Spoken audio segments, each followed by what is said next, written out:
welcome to Global Business Insights, where you are kept in the picture and details behind the latest headlines and the data relevant to the business world. Just in United Kingdom, gross domestic product grew 0.2% in January. That's according to the Office for National Statistics, coming in line with expectations. You will recall that the UK economy fell. The GDP fell 0.1% in December and slipped into recession in the last quarter. A growing optimism about the world economy and decent corporate earnings still pushing stock markets to record highs and feeding hopes that valuations could still go higher, even though the upsurge has not been broad-based. In the US yesterday, we saw stocks mostly up again after fresh US inflation data was in line with expectations somewhat, encouraging investors to resume buying Magnificent Seven tech stocks, with maybe the exception of Tesla.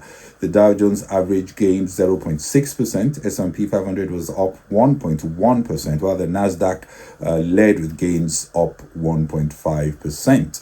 Yesterday's consumer price index data came in a little sticky though, with both the annual headline and core measures slightly stronger than expected.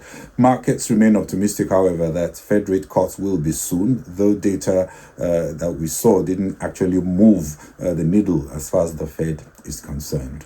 Apple will allow iOS developers in Europe, that's in the European Union, to distribute apps from the web rather than through its app store. We'll talk a bit about that. And Shell is said to be considering slowing the pace of its carbon emission reductions as it revises its energy transition strategy. A formal announcement might be disclosed as early as tomorrow. Major companies in Japan have agreed to the highest wage increases in the past 25 years, a move that is seen as potentially encouraging the Bank of Japan to contemplate raising rates when it meets later in the month. And we will get the latest U.S. Energy Information Administration report today, as the Brent standard, slightly up, remains range bound under its $3 a barrel. And Nigeria's February inflation data is out on Friday. The rate was up 29.9% in January from 28.9% in December. Food inflation, which accounts for most of the inflation basket, spiked up to 35.4% in January from 33.9% in December. The central bank has said in its guidance that it expects to see inflation to inch up, albeit at a slightly slower pace. The US February Consumer Price Index report was mixed, but the absence of an upside surprise still allayed nerves on the timing for when the Fed will start cutting rates. CPI was up 0.4% month-on-month and 3.2% on a year-over-year basis, compared to an expected month-on-month increase of 0.4% and a year-over-year gain of 3.1%.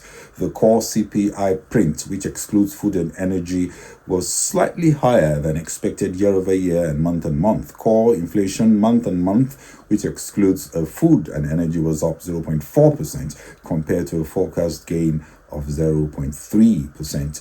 Observers watching prices in the US will be focusing on factory gate inflation, or PPI. That's due this week. Looking at details, analysts also noted that medical care services, that's a major component, saw prices slipping 0.1% after a 0.7% rise in January. Also, shelter rose 0.4% on the month, down from 0.6% in January. The food index was unchanged in February, as was the food at home index.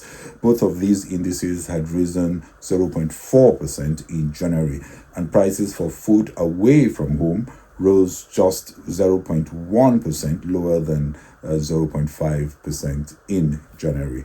The details supported the optimistic outlook, barring a shock hitting energy prices. It does look like prices, as expected, are indeed coming down, though there are still patches of stickiness, as we've seen, affecting the monthly core data. Still, this is not what will move the needle as far as the Fed is concerned in terms of the level of confidence they need to start cutting rates by June. Thursday's producer price index data and the next personal consumption expenditure price index prints will perhaps make the Fed trajectory clearer. And as Apple yields to pressure from European laws on digital markets, iPhone users in the European Union can now download apps from websites instead of through the App Store or a competing app. Apple had resisted web downloads, citing security issues and its right to dictate its user experience. The new Digital Markets Act is forcing gatekeepers like Apple to open their platforms to rivals. This also could be a way by Apple to shield its activities from EU scrutiny. Not every app can be downloaded though. Conditions include that apps must have had over 1 million downloads in Europe, and there will be a fee to pay. European Commission Executive VP Margrethe Vestager said they were still checking with rivals, Apple's rivals such as Spotify, on whether the DMA was delivering a fairer market. Rivals have insisted that Apple's compliance falls short, and it continues to use its fee structure and rules to muscle out competition. Still on technology, Oracle shares were up more than 11% after it reported strong demand for AI-related services, and its latest quarter results came ahead of Wall Street forecasts. Earnings per share rose by 16% to $1.41 in the period, better than $1.38 expected. Oracle also emphasized the strong market for NVIDIA's graphics processing units in their report after signing a new cloud computing infrastructure deal with NVIDIA, adding that it plans to boost capital spending in the next fiscal year, pointing again to strong demand for AI chips. The S&P 500's technology sector jumped 2.1% as the tech-heavy Nasdaq took Wall Street higher yesterday. NVIDIA spiked 7.2%.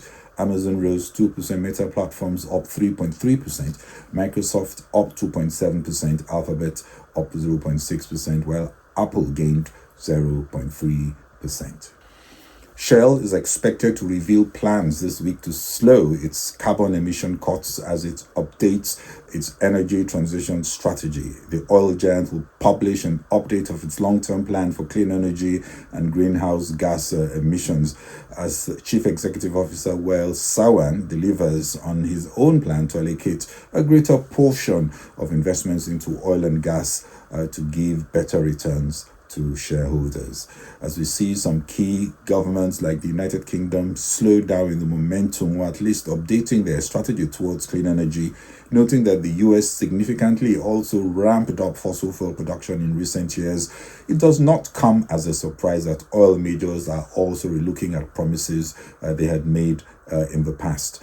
Shell in 2020 had said it would move to being a net zero company under previous CEO Ben van Beurden, bringing down net carbon intensity. That's a measure of the emissions from the energy it sells to customers. But that has come at a cost, and margins are further eroded by the high development and operational costs associated with cleaner fuels. And Sawan is more focused on getting the numbers back, especially also as weaker prices, windfall tax, and an uncertain demand outlook for crude makes financing clean energy initiatives increasingly difficult. Oil companies have consistently argued that they need strong margins from cleaner fuels, like say gas, to be able to move more aggressively on becoming net zero. The tension between social activist themes like clean energy and bottom line considerations becomes even more compelling when we consider soft economic growth projected in 2024. Toyota Motors have agreed to give workers the biggest pay increase in 25 years today, fueling expectations that raises will give the Japan Central Bank a better case to make a key policy shift this month. Toyota, Panasonic, Nissan, and other major companies today wrapped up annual negotiations agreeing to fully meet union demands. Nikkei was today down 2.19% as investors assessed the likelihood of a policy shift at the upcoming Bank of Japan monetary policy meeting. Japan's inflation rate dropped to 2.2% in January 2024 from 2.6% in the prior month, also the lowest figure since March 2022. Struggling growth in China and weak global trade are likely to affect demand for Japanese production, despite the soft yen helping demand, but also making imported energy and other inputs more expensive. Japan's yen today strengthened a bit against the dollar, up 0.2%, as traders price in the possibility of the Bank of Japan raising interest rates. But some good news pointing to economic rebound. Cathay Pacific announced highest annual profits in over a decade. Strong travel demand buoyed the Hong Kong Airlines net profit of $1.25 billion for 2023, recovering from the heavy loss it made in the previous year. Still on Asia Pacific shares, which were mixed. Nikkei's 225, like I said, down 2.19%. Hang Seng, that's the Hong Kong index, up 1.43%. The Shanghai Composite and the Shenzhen Composite are both in positive territory. Shenzhen is up 2.27%. The South Korean Kospi is down 0.77%, while we've also seen the Bombay Sensex, that's the Indian index, down 0.83%. Well, that's it from me on Global Business Insights. This is Bode Oshosami. Please share and kindly follow on Facebook and LinkedIn, subscribe on YouTube and X. Thank you very much for watching and following. Bye-bye.